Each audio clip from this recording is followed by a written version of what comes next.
Hello నేస్తమ్స్, మేమిచ్చట కుశలమే, మీరచ్చట కుశలమేనా? So coming to ఆ video, దసరాకి పూజ గదిని కలర్ఫుల్గా డెకరేట్ చేయడానికి గార్లెండ్స్ తీసుకుందాం అనుకున్నాము.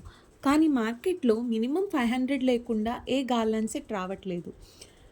ఆ ప్రైజెస్ చూసాక why don't we try it on our own అనిపించింది. దానికోసం నేను 4 కలర్స్ ఆఫ్ పాలిస్టర్ క్లాత్స్ తీసుకున్నాను.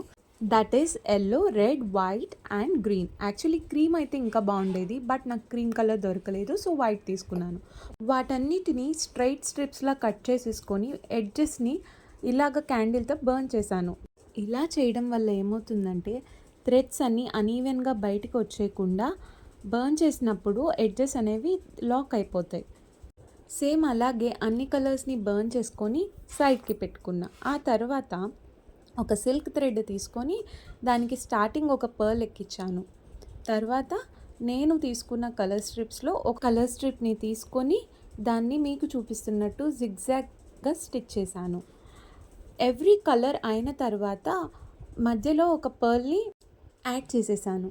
ఇక్కడ చూసారా, మా జినమ్మ అల్లరి కాళ్ళతో తన్ని నవ్వుతుంది. యాక్చువల్లీ పర్ల్ వేసినా వేయకపోయినా పెద్ద డిఫరెన్స్ ఏమి ఉండదు, కానీ కొంచెం స్పేస్ కవర్ అవుతుందన్న ఉద్దేశంతో నేను యాడ్ చేశాను.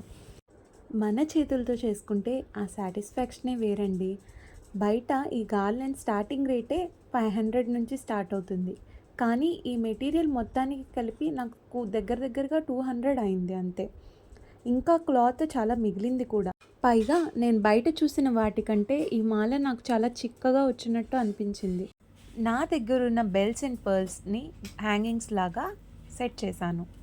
యాక్చువల్లీ నేను కొని వేసేస్తే నాకు ఇంత సాటిస్ఫాక్షన్ వచ్చుండేది కాదు. నా చేతులతో నేను చేసి ఆ మాలను అలా వేస్తే నాకు ఎంత హ్యాపీగా అనిపించిందో తెలుసా. ఈ డిఐవై మీకు నచ్చిందని కోరుకుంటున్నాను. మీకు కనుక నచ్చినట్టయితే మీరు కూడా ట్రై చేసి ఎలా ఉందో కమెంట్స్లో తెలియచేయండి. ఈ రోజుకి ఇంతే నేస్తం. మరో వీడియోలో మళ్ళీ కలుద్దాం. అంతవరకు సెలవు మరి.